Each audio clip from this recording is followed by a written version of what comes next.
This man is Ahmed al-Faqi al-Mahdi, and he has recently become a historical figure. The BBC recently did a story on this self-described Muslim scholar, Islamist, and, quote, leader of the morality police. Sounds like a fun dude. The article says that back in 2012, he led rebels who used pickaxes and crowbars to destroy mausoleums and the centuries-old door of the city's Sidi Yahya Mosque. They report that he gave moral and material support for the deeds, but it doesn't end there. He personally participated in the destruction of at least 5 of the historical sites. The Islamist group Ansar Deen, with links to Al-Qaeda, occupied the city of Timbuktu for several months. During this occupation, the Islamists committed several war crimes, such as rape, slavery, and violence against civilians. Now, this man, Ahmad al... You know what? Let's call him al-Faqi. I refuse to show this animal any degree of respect. Al-Faqi here.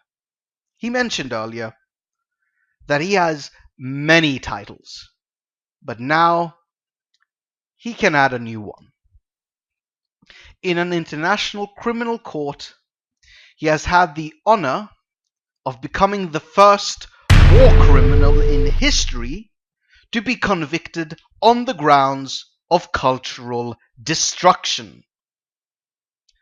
He was sentenced to 9 years of imprisonment. Okay, so there are a few things I would like to say about this. Firstly, 9 years. 9 years. 9 years. This man, as the head of the quote-unquote morality police, leads the attack against historical, cultural heritage sites and gets 9 years. How? How? I'll tell you how. Quote, judges at the court in Hague found he had showed remorse and empathy for the crimes. Okay, so let me get this straight.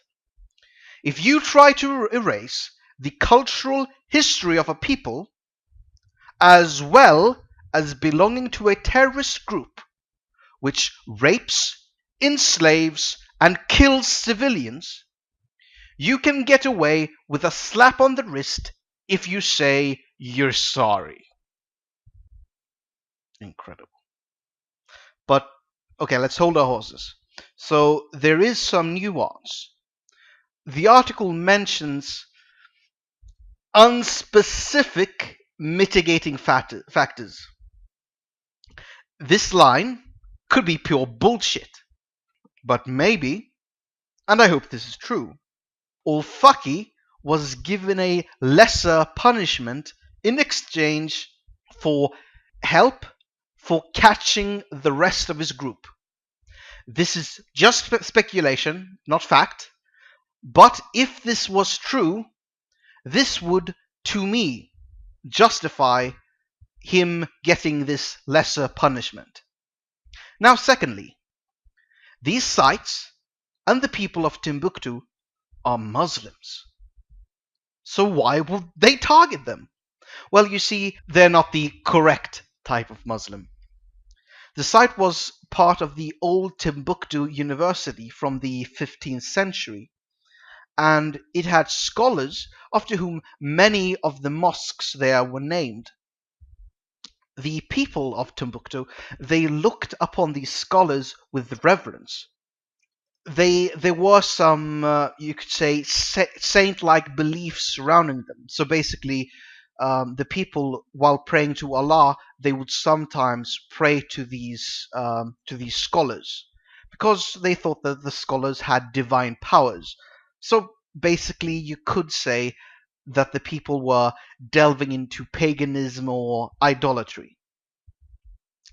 Now, additionally, quote, Islamists regard the shrines and the city's ancient manuscripts covering everything from history and astronomy as idolatrous. Incredible. Okay, guys, this has to stop. This has to stop. We can't allow iconoclastic pigs and anti-knowledge bigots like old Faqi to destroy the cultural heritage of people they think of as lesser. Now, it's a very difficult thing to do. We can't just magically stop people from doing evil shit. But I think the first step is giving it a name. I think that the systematic destruction of culturally and historically significant places and objects of other peoples should be deemed genocide. Now I know it's not killing of people, but, okay, so hear me out.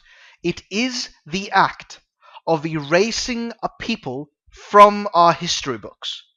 And to me, those things are basically the same. Anyway, I'm very happy that these iconoclastic pigs, these anti-knowledge fucks, are finally being caught and brought to justice. I just hope that we can get it done before we lose anything historically of significance. Thank you for listening. If you have any thoughts, please share them in the comments. Thank you.